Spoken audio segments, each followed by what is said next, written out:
Hi everyone, and welcome again to my audiovisual channel. My name is Gabriela Handal. I'm a draftsman and also the host of the show, A Conversation About Art. Today I'm recording episode 83 with artist Ross Boone. Yes.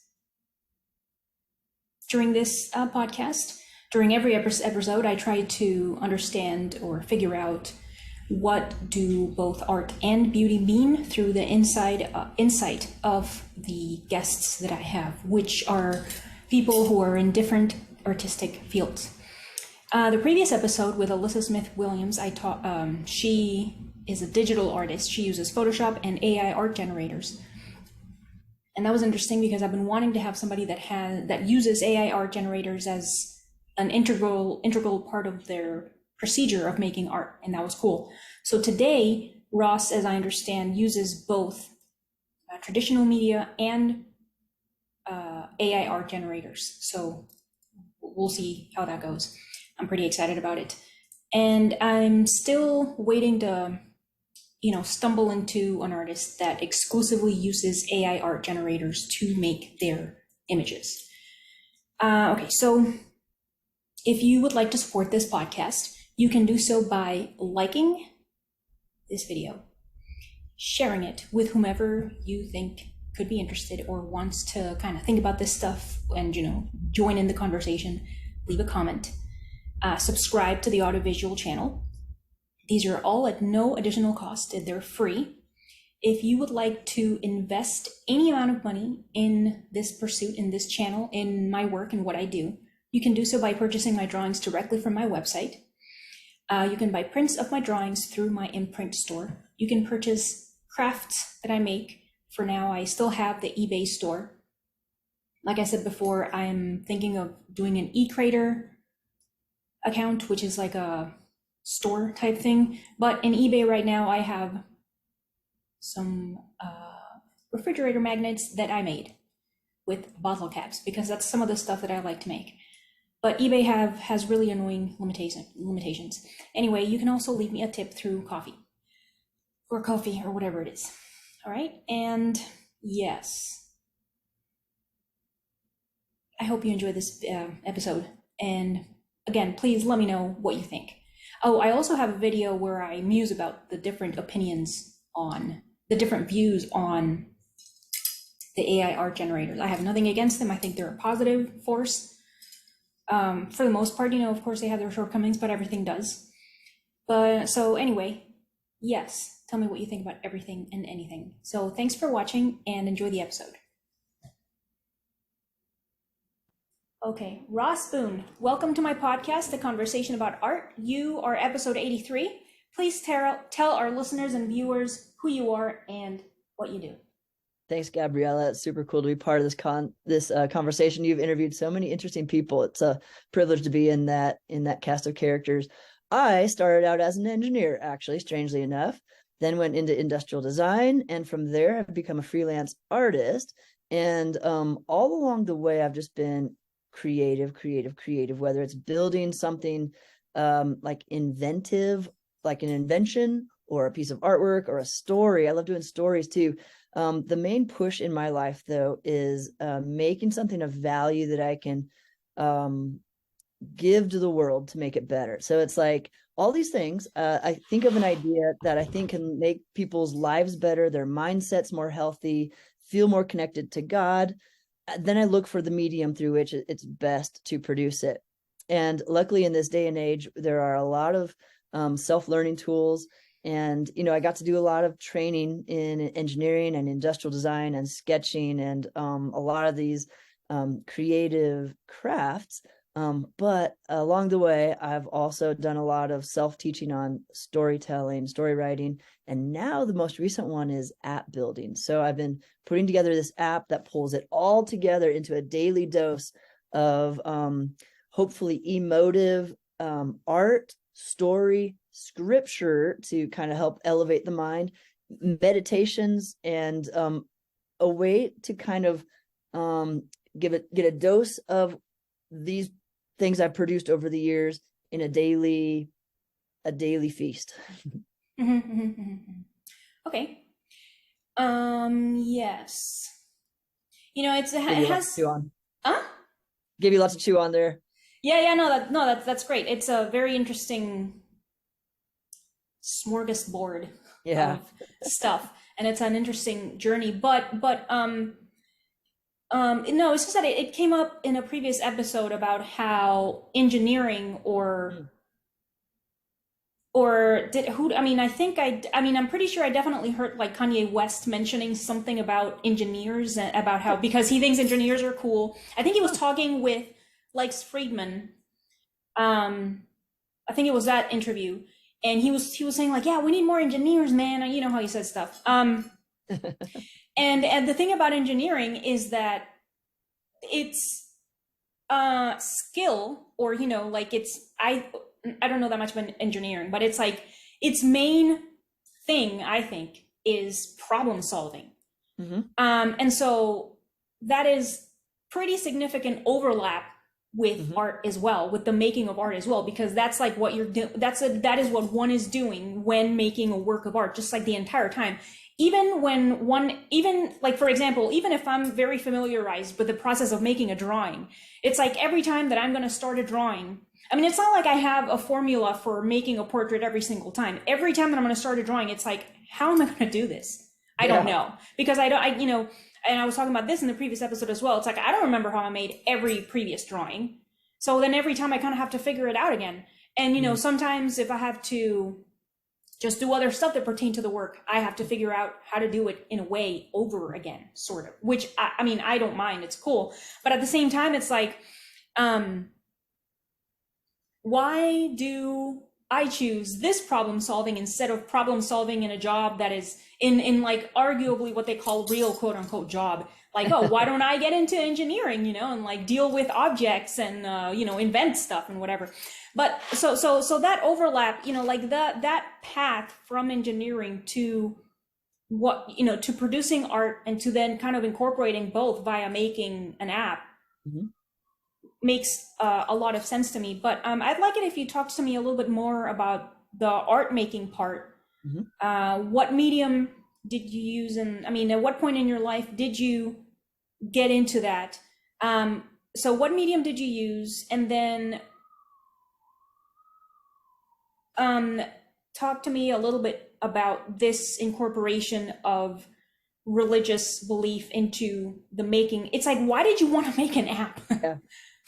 Yeah. Okay. So I think this relates to our previous question / part of the discussion, because the medium that we choose, I think, is a combination of where we feel our values lie. Because if an engineer feels like his best contribution to the world is practical items, which will make a highway smoother or a bridge, you know, if that's where their value lies, where they think I can make people's lives better by making it easier to open a refrigerator, then that might be, well, take that and then overlap it with their skill set and interests. That might be what makes them a good engineer.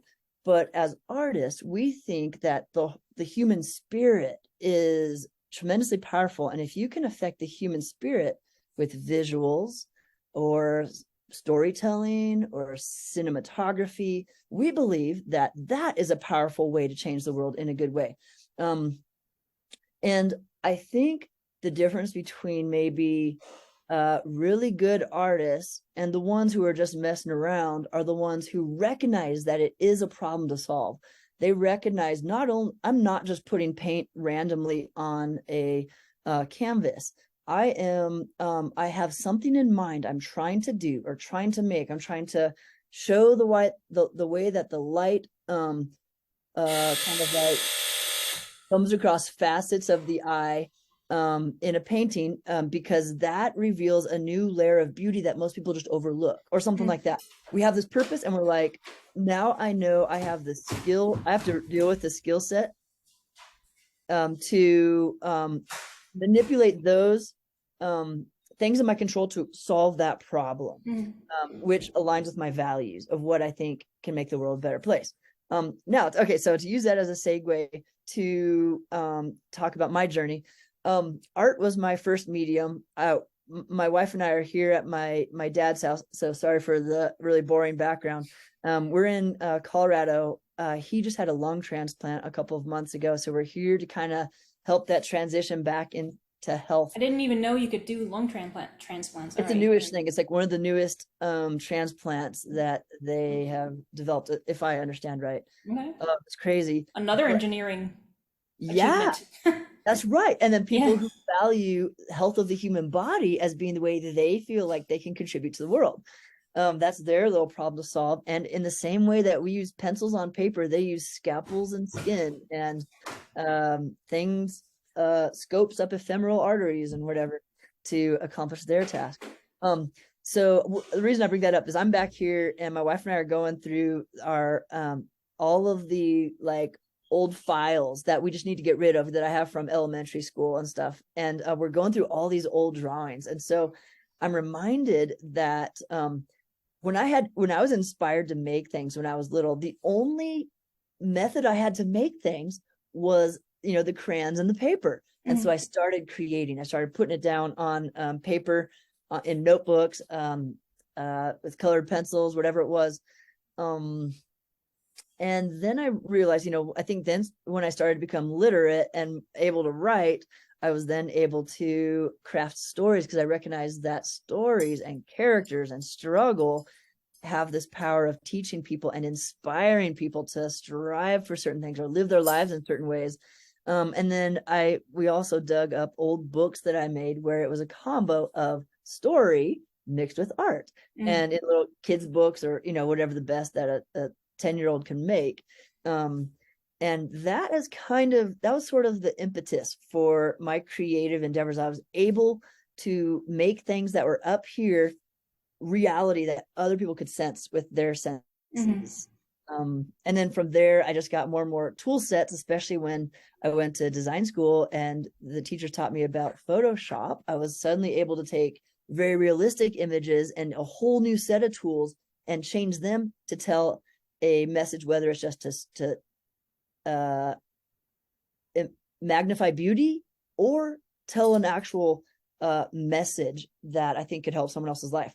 And then my own struggle with spirituality has been the reason that I've tried to weave that into the message that I think is telling or is worth telling. So I was born and raised in a Christian household, and growing up, I was a good kid, not a lot of desire to go out and drink till I was in the gutter or sell drugs to my friends or whatever, steal things. I didn't have a desire. I had this desire to be good and do right and please my parents.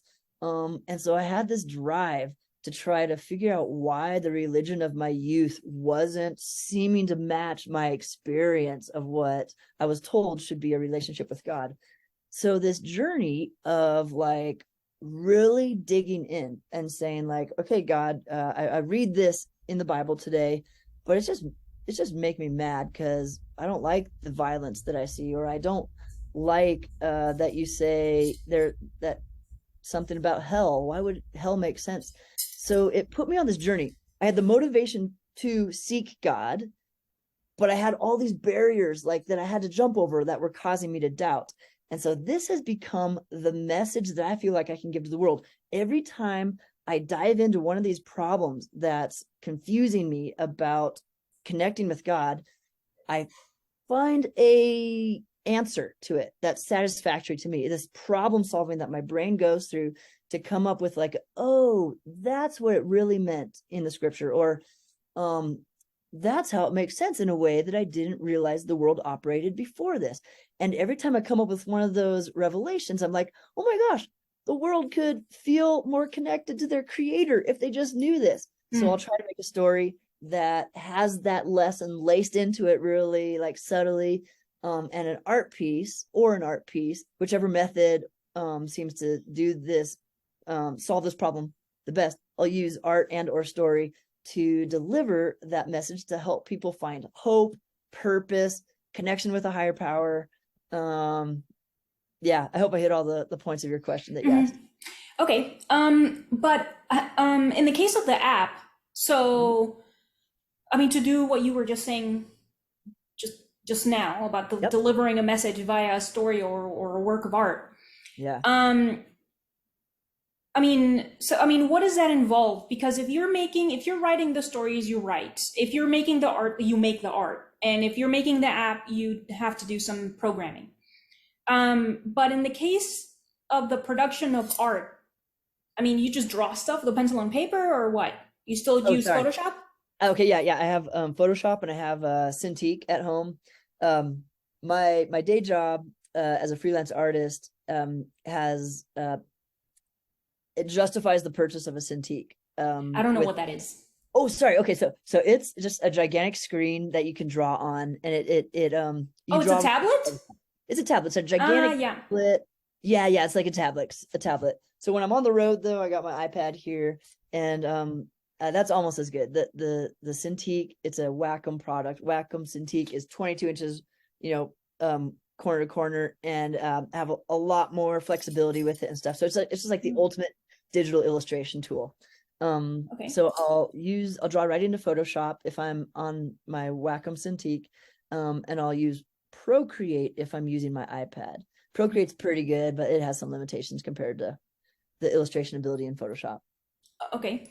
But okay, so do you and do you still use like Traditionally. analog? Yeah. Mhm. Okay, so my main client right now that contracts me is called the Sketch Effect. I'm one of the contracted artists for the Sketch Effect, and what they do and have trained me to do is called graphic recording. Some people call it sketch notes. It's similar to sketch notes, and what this is you take visual notes. So they send me to corporate meetings. A couple weeks ago, I was at Delta doing at a meeting for their leadership teams. I've done a lot of different corporate events for different industries and stuff, but I stand in the corner of the room with a 5-foot wide foam core board on 2 easels, and I have a package of markers. I could show you them in a second. I haven't had them in the other room, but basically I start with a blank board. I add a title that is the title of that session, and sometimes the name of the speaker. And then when they start talking, I start drawing pictures and doing kind of bullet points of what they're talking about. And by the end of their 45-minute or an hour-long session, I'll have this 5-foot wide board full of images and phrases that capture the main points of what they're talking about. And then I spend the next 25, 30, 35 minutes touching it up with more color and borders and shadows and stuff, so it looks really complete and nice. Sometimes I do up to like 6 boards in a day, and we let them keep the boards. I'll take pictures. The Sketch Effect touches them up digitally so that they can send them to the client, who can send them out via email or put it on their website, put it on their social media. The goal, it's a weird thing, not a lot of people know about graphic recording, but the goal is to make audio content visual so that it's more understandable, memorable, and shareable. Yeah, I think I've seen videos on YouTube Yeah, of that style. Okay. that's right. Why did I think that you used AI art generators? So I do that too. So Okay. yeah, so AI art is I started, part of this app project is to get art that goes with 3 readings from scripture every day. And so that's a lot of art to produce on my own. And so I needed a little help.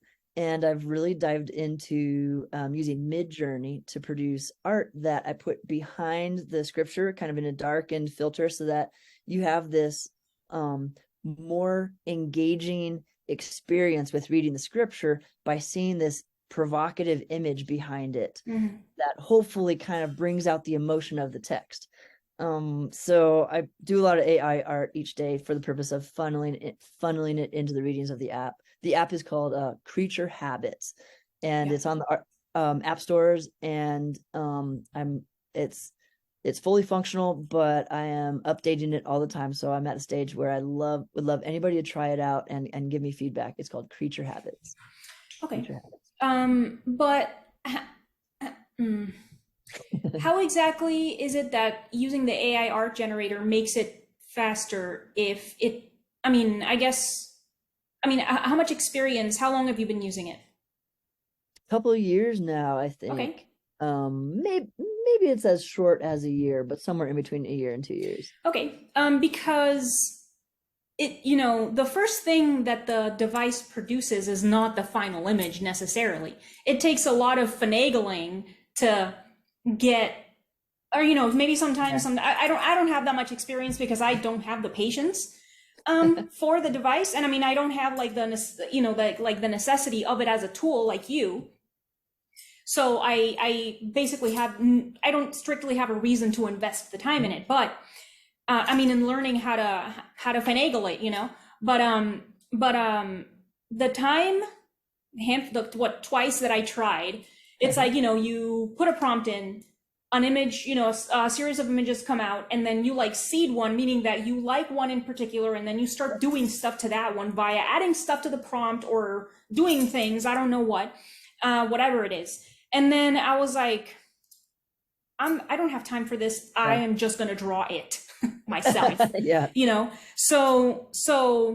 Okay, all right, but I want to ask you other things. So then you kind of have the experience of using analog, just pencil and paper, and the what arguably is kind of like the first step towards the AI, which is kind of like an in between, which is like the digital media, which is Yep. Photoshop and the tablet. Hmm. And because so like with the tablet and the digital media, the Photoshop, you are still doing things yourself. That's Okay. right. And then when you get to when you get to the point of the AI art generator, the making of the image, like the physical making of the image, happens within the device. Yeah. Okay, so then what do you think? It's like, what does each one feel like for you? Oh, And yeah. what, I don't know, Yeah. what does it feel like for you, like as somebody that has so much experience hands on, Uh-huh. Yeah, and it really is different.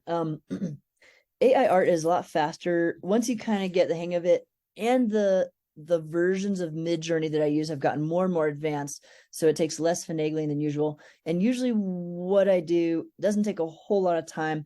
I'll do maybe 8 versions, and I'll choose the best one, and I'll take it into Photoshop, and sometimes I'll have to remove an extra finger, or remove a really weird looking bird from the background. And you know what? Photoshop's AI tools are pretty good too, where you can Mm, just, kind of like it, there's like a heel brush that you can just click on it and the bird disappears and stuff like that. So when I there is a pretty big difference, a big jump between me doing a piece of artwork with my hand and me doing a piece of artwork with AI artwork. Here's the difference. I can't get AI artwork to do exactly what I want. There, mm, every stroke I put into my personal artwork is because I have a certain way of doing it, and right. but AI artwork is taking,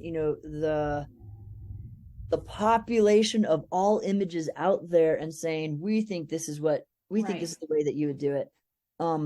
So you got to harness the benefits of each tool. So if I know a very specific message that I want to tell in a very specific way with a very specific image, I use my own hand and create the art myself.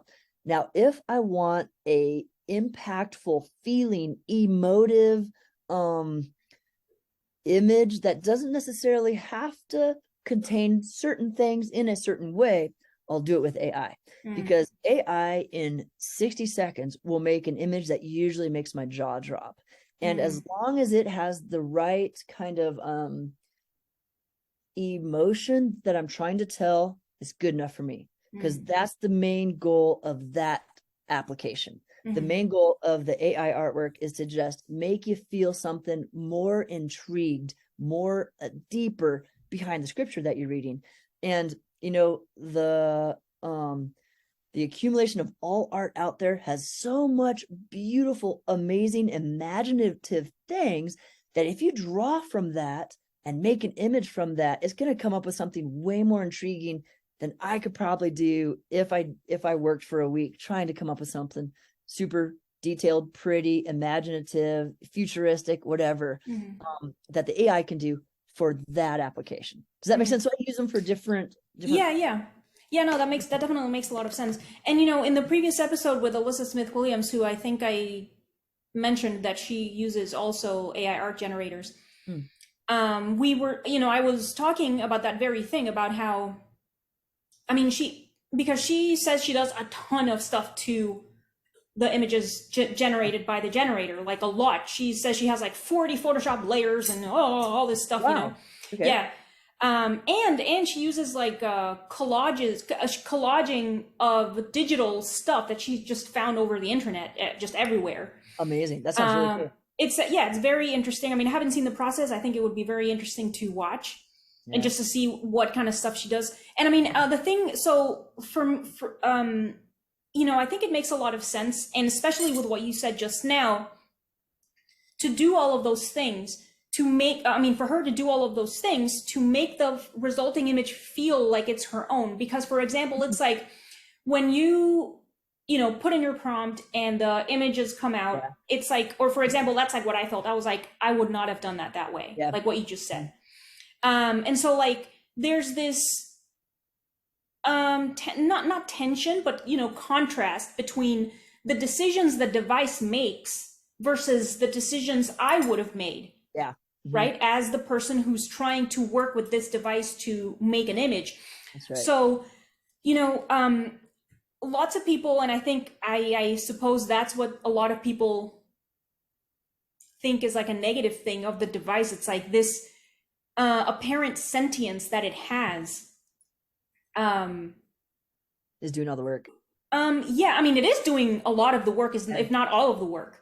Or most of the work, not all of it, because obviously, so the thing about that, it's like the same thing as with cameras, or even with drawing. It's like the resulting image does not happen without both parties involved, the person wielding the tool and the tool. It's like you need both, right? So it's a collaboration between both the device and the human wielding, manning the tool. But the art generator definitely has a lot of autonomy, and that autonomy is very interesting and exciting, in a way. I think it's, I have maybe like a bad habit of kind of assigning humanity kind of to like robots, and, like when I don't know if you've tried the Bing AI, that you can chat to instead of searching and stuff. I'm like, it's really, it's so useful and helpful. And it's like when I tell my husband about something that I found, and I'm like, oh, Bing said this, he this, and it's adorable. No. Just like, I'm just referring to him as him, for example. And I just think the robot is adorable because he uses like emojis and stuff, and I'm aware that he's programmed for that. But anyway, the thing, I'm kind of drifting a little bit. It's just trying to kind of take back the feeling of ownership of the work generated by the AI art generator via doing more stuff to it yourself. Mm-hmm. Can I add to that? Do it. So I've been thinking about this a lot, the difference between AI and personally made art. And I think one distinction between handmade art and the craftsman style work versus AI art is that with AI art, it's just understood you don't give glory to the talent of the artist unless they are putting a lot of their extra work into it. But the purpose of the art can still be assigned and accomplish a task as well as or better. So like you may sell a piece of your artwork that took you 2 days to work on, and people will pay a high price for that because they know that the value behind this required hundreds of hours of practice, hundreds, if not thousands of pieces of artwork that you've done. And the value behind it is that this was grown from a lot of effort and talent. And this is marking somebody who is noteworthy in this world and worth valuing. And that's why they value what they buy from you. But like in my case, I don't need a name assigned or glory assigned to the pictures that I'm developing with AI artwork, because it's just to make the emotion, the experience of the viewer, bring it to a different state. So I think when we think about AI taking the value away from artists, we just have to remember there's a big distinction. Someone who wants to buy artwork for the intrinsic value that is held in the creation of it should be paid worthwhile for that, because that's what you're getting. You're getting something of deep value. An AI artwork piece can accomplish a task just as easily, but not have as much homegrown, hard-earned value within it, built within it. Okay. Mr. Boone, what is art in your opinion? Oh, here comes the question. Okay. I've been thinking about this. Yeah. So I think, first of all, it's worth noting that words are just pointers that try to capture the network of ideas held by a bunch of people over a long period of time. So whenever we try to say what is art, you're going to have a ton of different definitions and explanations, because everyone owns or sees a different part of that network, and there's a blurry line around the edge of it. This counts as art, this doesn't. But I think it's great that you're asking, because you're getting into my mind to see which portion of that network I think represents that word. I was thinking about it, and I think that when a person has something in their head and they put it into a format that can be experienced by the senses of someone else and is not directly utilitarian, I think that's art. So like a machine, someone can think of a machine and they can put it into maybe it's a money counter or whatever, you got to come up with gears and whatever. And that is someone who's taken something from their mind and put it into something that can be experienced with the senses, but it's very utilitarian. But I was thinking art is put out there for the effect that it has on the human mind, on other human minds, less directly utilitarian in a kind of pragmatic sense. Okay. All right, just a second. Yeah. Okay, so for you, in your opinion, an integral part of art is it's like necessary for another individual to experience that which was produced by the artist. You know what that makes me think of? It makes me think of it reminded me of the thing about if a tree falls in the woods and there's no one there to hear it. Oh, this is good. Because you kind of caught me in my little corner of the net, of the art net, because you're right, it does include, people can do art and it's never meant to be seen. Well, yeah, I mean, it's just that I agree with what you're saying in the sense that it has to be experienced by another person. And I mean, I don't think that applies to the tree making a sound in the forest if there's no one there to hear it, because in my opinion, of course, there's a sound whether a human is there to hear it or not, because it's, the sound physically happens via air molecules and stuff. Yeah. It doesn't have to be heard by anyone. It'll make a sound. But in the case of a work of art, I think to kind of like muse on what you mentioned just now, I think great part of the value of a work of art is indeed in another person experiencing it. And regardless of whether the experience is a good one or not, or regardless of whether the viewer experiences the work as the artist wants the viewer to experience, because that's another thing that I learned recently, that a good work of art is able to stand on its own regardless of what the artist intended it to be, what it means according to the artist, regardless of the where in time it's situated. It doesn't matter. It's like if it needs like the little plaque of a paragraph with an explanation, then that artwork is no good. It's like if it needs to be explained every time somebody's going to gaze upon it, then that's a problem. It has to stand on its own as a good visual image, just on its own, and it has to be possible to be able to enjoy it without anything else, just visually. If we're talking about visual art, yeah, it's go ahead. Sorry. I would add something to that. Yeah, it is best if it can experience. Yeah, you're right. It is well done if it can elicit the desired response without extra explanation. But I think each artist has a different purpose for making the art. Sure. So to see whether or not it accomplishes its task of the artist, sometimes sometimes to the artist, it's really important that it relays a very specific message. Like I'm thinking of liberation artwork or something where it's like, we need the world to know that we need equality on a deeper level for this race of people or something like that. To them, the message is very important.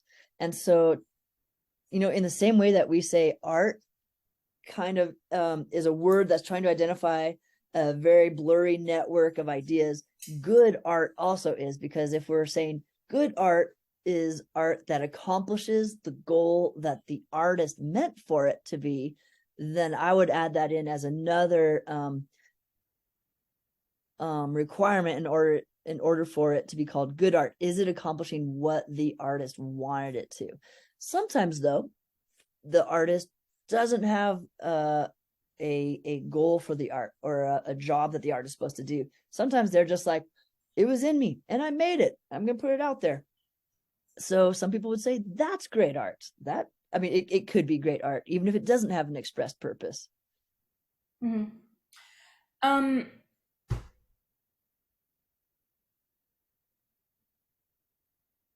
Yeah, I'm not entirely sure how I feel about that because,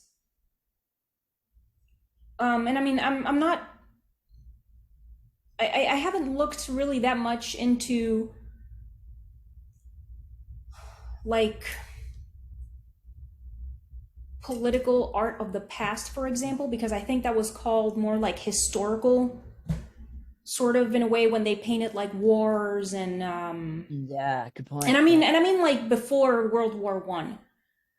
Like, Ernest Meissonier, who painted Napoleonic and Napoleon type stuff, for example, like that was considered like the highest category of art.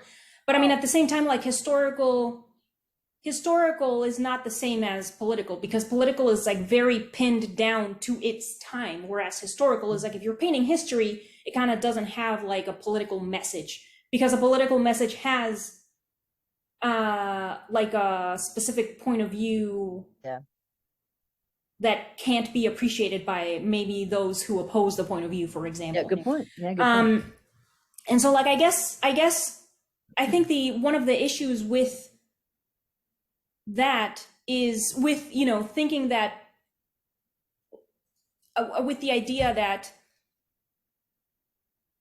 it has to be interpreted or understood the way the artist meant it, is that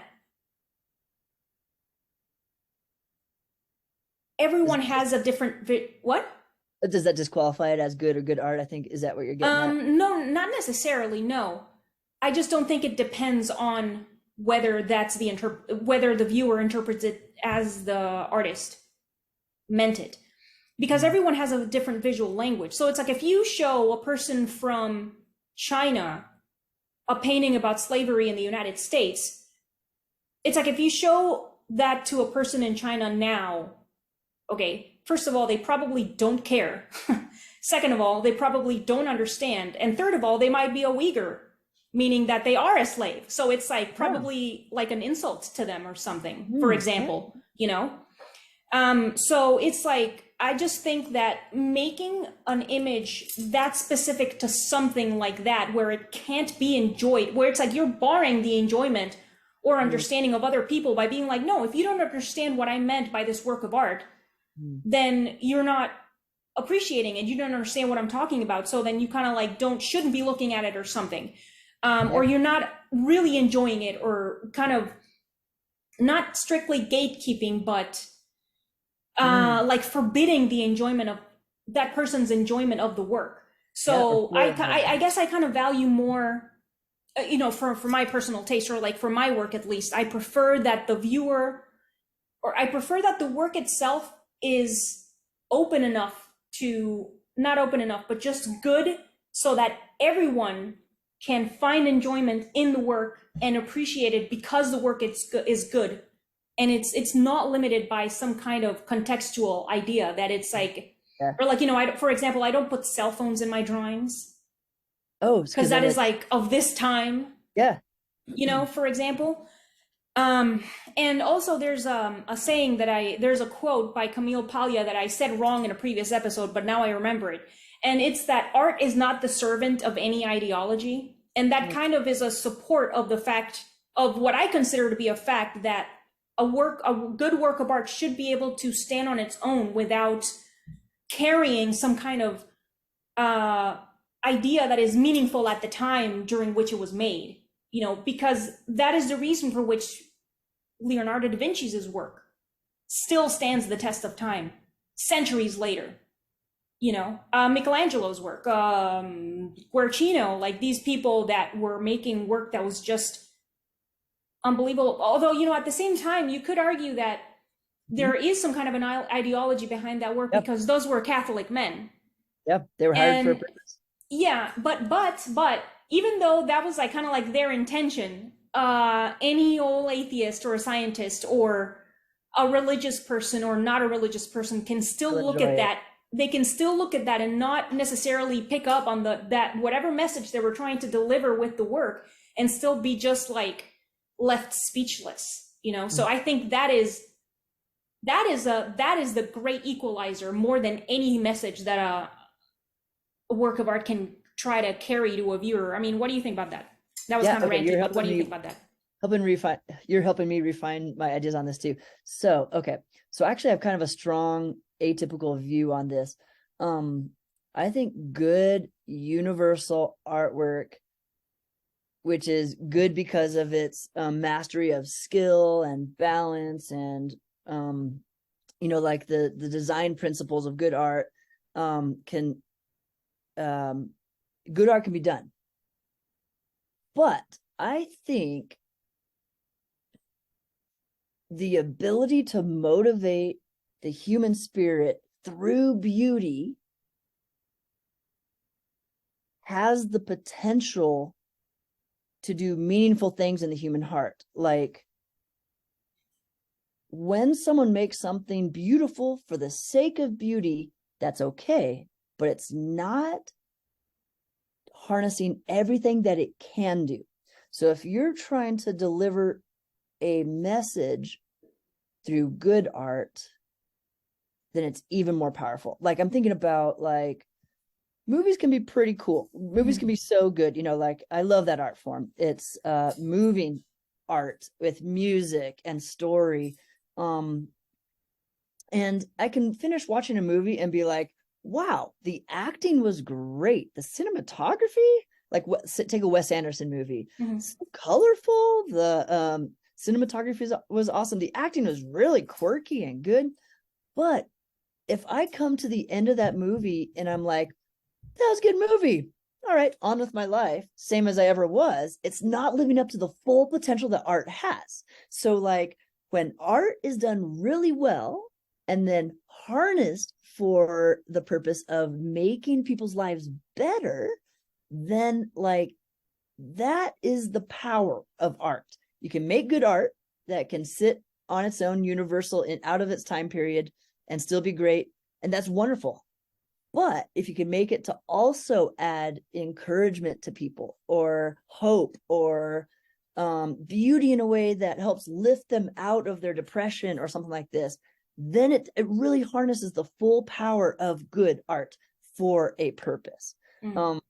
I'm extremely pragmatic and utilitarian, and I don't like to just do art without a message. So once I get a message, like when I'm praying or struggling with some spiritual thought and I have an idea that I think is valuable to share, that is my impetus to put my pen to paper, or in this case to my iPad, and make a piece that can use good art to deliver a good message. So when there's a really good movie where I'm crying because I love the characters, I believe their situation, and it reminds me to like well, my wife and I were broken up for a while before we got married, and I watched Good Will Hunting, and the main message at the end of Good Will Hunting is be brave and go get the girl. It was a wonderful movie. It could have standed fine on its own, but it made my life better because The next time I ran into my wife, we started talking again, partly because I was inspired by that story. That's really cool. Yeah, and specifically what you're talking about how a good work of art um, should make the viewer feel like inspired or inspired, to be better, to reach for whatever it is, similarly to what you're saying about the movie Good Will Hunting. That,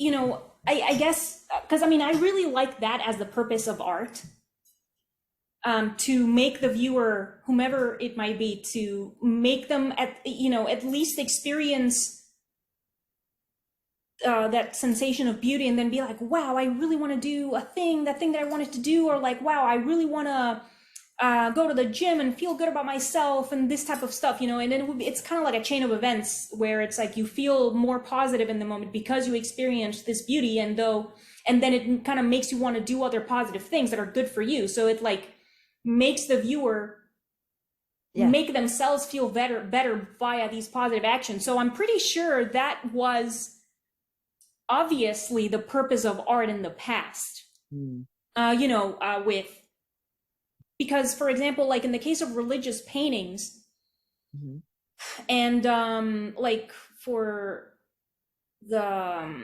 pre-Raphaelite Brotherhood, for example, because I read about their story from the founder of the Brotherhood. And, when they were making their paintings, they wanted to tell a story that had a moral, like you were saying, from a poem or whatever it is, using the visual language that they knew of their time. And so like the religious paintings are trying to tell stories from the Bible and, somehow show it to the point where, in that case, it was able to tell the stories from the Bible to people that were illiterate. And they were able to, get the stories from the Bible that way. I'm mentioning this because, of course, in previous episodes, and it has been mentioned about how art doesn't necessarily have a practical purpose. But even if the purpose of art isn't to, like, this crank wheel is like pulley and I can lift a lot of weight with it. For example, like not that kind of practical purpose that's obvious to the viewer. It's also really important because of the chain of events that happen within the person. Yeah, exactly. The crank within, right? So I think that is really important and really necessary, if not more than the crank in a way, because it's like, if it isn't because of that desire to be better or help other people or whatever, then the real life crank for moving a lot of weight is not going to happen, probably, That's right. So yeah, I really like that idea.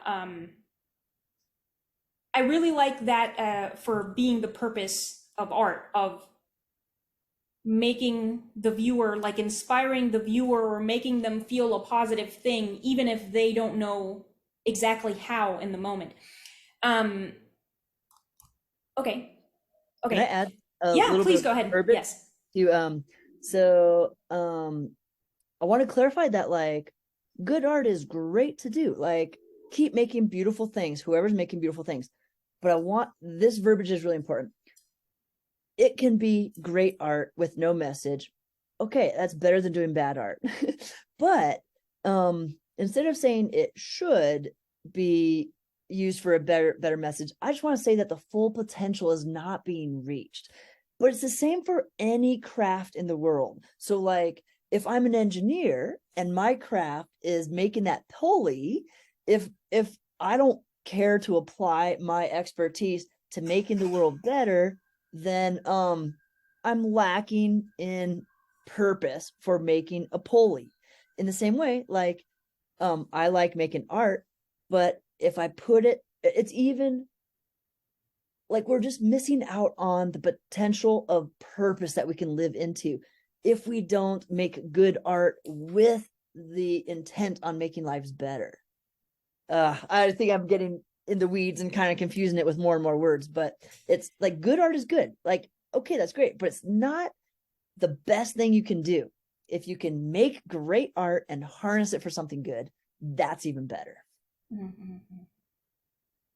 Yeah, Yeah, I mean, I don't think it's necessarily going into the weeds, because I think the point of a work of art that can stand of its own, regardless of what the artist intended, is that it has that capacity of inspiring Yeah. the viewer into something, and it all it has to do is be good and be a good work of art that is just amazing to look at and very enjoyable to look at. And I think that is enough to kind of spark something Yeah. within the viewer, and that's all you need. Like, it doesn't have to be Yes. a spelled out message, Mhm. for it to kind of fulfill that purpose. Okay. All right, Mr. Boone, what is beauty in your opinion? Yep. So one could say that beauty is when those design principles are exhibited in a frame of my view or hearing, or my senses recognize, like repetition and balance and movement. You know, those things that we learned in design school that are make good art. I think that's us trying to define beauty. We say most of the things that I find beautiful, whether it be music, art, a landscape, have all of these different things, like like those things where your eye is drawn to one main thing, and then there's a secondary thing. So you have this movement, you have balance of colors, and you can just recognize repetition and variation, but pattern and all these things done in a great way. But I think it just comes down to there's something that's triggered in the human mind that we recognize it. We recognize something as beautiful, as satisfactory, as good. And there's all of these ways, these design principles that we've tried to analyze to identify how to make things beautiful, and they work. But I think it's just something intrinsic in the human heart that can recognize beauty. And I actually kind of think that this is one of the reasons that I believe in God. Like C.S. Lewis says there's this rule that we all kind of like expect going on. Like there's this rule in the background that we all kind of recognize, like that it's good to treat your neighbor well. It's like, even if I can grab that piece of bread off of that person's plate, and in the evolutionary method, that would be the right thing to do. But we all have this rule that we're like, oh, wait, but it's not good to steal from someone. In the same way, I feel like there's this transcendent expectation or hope that we've been given in our bodies somewhere, probably in our mind. Maybe it involves our heart, stomach, other organs that sense beauty when we encounter it, in a way that it's like something from another world. It is designed well. It is placed together in a way that it's satisfactory and pleasing. And I know there's evolutionary reasons for a beautiful landscape to feel like it's beautiful, because we see like a lush green landscape that will be good for producing farmlands, and mountains that look like they may bring rain, or what I mean. We've been trained over the years to recognize things as satisfying for our purposes. And an evolutionist, someone who primarily understands the world from a evolutionary perspective, could explain away beauty that way. We recognize something for our own benefit of our own survival. But I think there may be more at work there. I just think that we've been given this radar that expects transcendental things that we recognize when we see it, and we recognize it as an existence greater than the one we live in is out there waiting for us. Mm-hmm. So you said that you're familiar with Jordan Peterson, right? Dr. A Jordan little Peterson. bit. I wish I knew him better. Yeah. So he has a really great series he has lots of lectures on religion, specifically on Catholic religion. Oh, cool. But he has, his first book was called, and I haven't read it. I saw some lectures on it that he gave. His first book is called Maps of Meaning. And in that book, he talks about basically the stories that we've been telling ourselves, each other, since we started telling Yeah. stories to each other, which is a long time. Yeah. And he talks about how those same stories have been repeating themselves Yeah. with slightly different characters the entire time. And the stories are the same. Yep. It's like the plot of the story is the same. Oh, rescuing your father. Oh, the sacrifice of the father, the son, this type of stuff. So, his argument is that the point of the stories, they have several points, obviously. That the reason for the stories is that we humans observed ourselves and we observed the result of different things that we would do. And some things obviously work better than others, right? Oh, some actions, I see where this is going. Yeah. Okay. Yeah. Some actions have better results than others, not just for the individual, but also for everyone else. So then that information has been stored in different ways in the stories. And so like the stories are like the stories of the Babylon people, of the Aztecs people, and whatever, until you get to Christianity. And he also has lots of lectures that I think you would probably enjoy, or it would probably give you greater, because I was raised Catholic as well. And I'm not an atheist. I just don't believe in like the Christian God and this type of stuff. But the way that he thinks about this stuff has given me such great appreciation, not just for Christian religion, but just for humans in general, because it's like, wow, we did that, and just like kind of like that record of information so that we know how to behave, so that it helps us, so that it guides our behavior just through life and with ourselves. It's like it gives me goosebumps, because it's like that is not the work of one person. It's like you do not get an instinct for that. You do not get an instinct for that when you're born. Your parents tell you it because they pass on their recorded information to you. And so like cool. It is really cool, and it really brings, it's like, because lots of people love to belittle and just like talk down and look down and condescend on religion. Oh, it's like, oh, what the opium of the masses or whatever. And it's like, okay, it's not perfect because humans are not perfect, fine, but you can't deny that it's the reason we're here, and it is still valuable.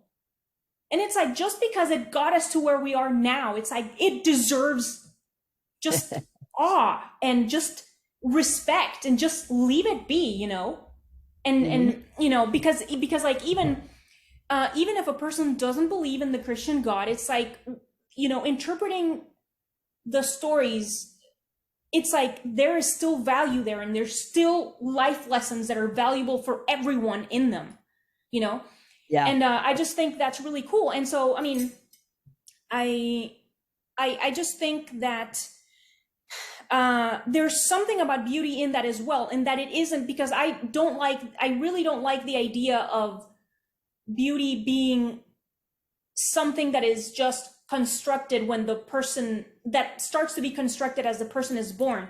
I favor, because it's so unifying and equalizing also, like what I was just saying about the stories and religion, it's something that, we know it deep within. It isn't, it's like, because for example, I hate when people say that beauty is in the eye of the beholder and that it's relative and this type of stuff. It's like, it's neither one. It's like, everyone's taste is a little bit different, obviously, because everyone is different. So that makes sense. But there's a reason for which there is so much commonality between those things just everywhere. It's, people don't realize how common, it's like how similar those things are, because they are. Because like the appearance of beauty and the appearance of health and like these things that are tied in with our survival, it's like that is what precedes the idea of beauty. It's like beauty is derived from that, because it's related to the fact that it helps us survive. So like, do you think there's maybe more similarity there with what you're saying? I love what you said. I think it's amazing. And I would add a couple layers to it. Yeah, please. I agree with all that, and you added some really good words to it. Have you heard of Joseph Campbell and the Hero's Journey? That sounds familiar. Okay, so I'm not sure. Joseph Campbell did something very similar. In fact, I bet Jordan Peterson uses a lot of Joseph Campbell's research. Joseph Campbell he did research of stories from across the centuries, and he found the same things in common with most of them. High majority of them all had, I don't know, 5 or 6 elements that he called the hero's journey, which it basically is you start from a place where it's okay, but then something happens to you and you recognize that there's something that needs to be resolved, something that I desire, some tragedy that is happening that needs to be rectified and solved. And he recognized this has been, universal in all these stories for so many years. So I've been like watching it with this lens, looking at movies and books, stories and stuff like that, and realizing what I think is exactly all that, but one step deeper is we have been given this ethic within us where we start to recognize these themes of redemption, friendship, sacrificial love, these things that are intrinsic in the Christian story, and they melt our hearts. And it's so interesting because that is pretty hard to describe with evolution. Like you can talk about herd behavior and like you want to protect your comrade from getting eaten by wolves or whatever, and you may sacrifice yourself, but ultimately evolution is like we want the most number of creatures to survive, or the strongest. We want the strongest to survive. That doesn't describe the self-sacrificing behavior when someone who is strong reaches down into a pit and helps an elderly man out when there's very low likelihood of them surviving. And yet that's what we love to see in those best movies. And it's almost like that, in that same way that visual beauty or resonance of musical beauty is recognized with the eyes or the ears, we have this like radar of the heart that starts to recognize these themes with how people treat each other and rise above their dark inclinations and rescue the needy in ways that hurts the person who does the rescuing. That is basically what all of our movies are built on. We know the bad guy as soon as he's the one that's rude to people and he gets his way and he moves to the top we know, we've been trained by all of our movies to recognize. In fact, there's this term called save the cat. It's this term in Hollywood movie making where like in the first few minutes of the movie, in the first few minutes of the main character, he's got to do what is called save the cat, where he helps a needy character. And so that's what makes us start to root for him. When we start to see these these characteristics that Jesus told us, come on, guys, root for the underdogs, help the immigrants and widows and orphans, because that is what really matters. For whatever reason, that's what turns on the human heart. And I wonder if that comes in the same package that was delivered to us that recognizes beauty in landscapes, paintings, people, characteristics, personalities, and story. And the other part that I didn't quite explain very well was that those things, like we see characters run into problems, or we desire things for the characters, but it's only when we see a character that we know there is better in store for them. We know that they are being too isolated and lonely, or they are being too selfish. What we see is there is more for you. We want you to become that generous character. We want you to become that one who feeds the poor, even though it's, it hurts you. We want you to be the one who rescues those helpless Jews when the Nazis come for you, even though it does nothing for you and your family's safety. Like there's something within us that just resonates with that story, and the healing of the broken spirit that like Jesus and God, I think, has in store for us. Like I think he is the one who sees this human race, and he sees it breaking down, and he sees people hurting each other, and he's like, I know you can be so much more. I know you can rise to the challenge to be generous to each other and loving and helpful and self-sacrificing. I know it's hard, but I see it in you, and I put it in your human heart, and it's the power of artists to bring it out. Okay. Yeah, I like that a lot. That was a great addition. And I think it's also a good, very good thought with which to end, because we have broken the hour mark, Okay. Mr. Boone.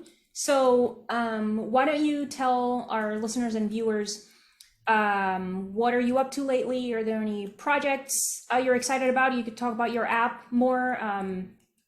If there's anything you want to add, where can people follow you and find your work? Thanks. Okay, I'll be brief. My website is Raw Spoon, because it sounds like my real name, Ross Boone. So RAWSPOON, rawspoon.com. You can find all my stuff there.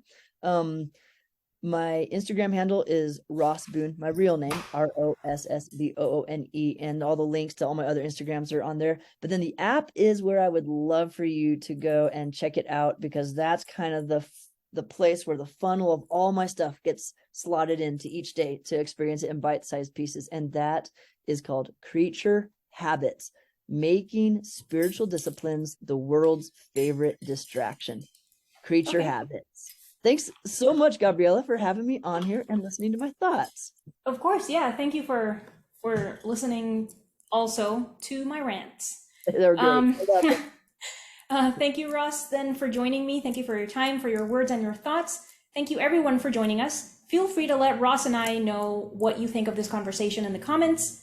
I encourage you to like this video and share it with any and all pertinent individuals, as it helps the channel in this way, and this way more people can listen to these interviews.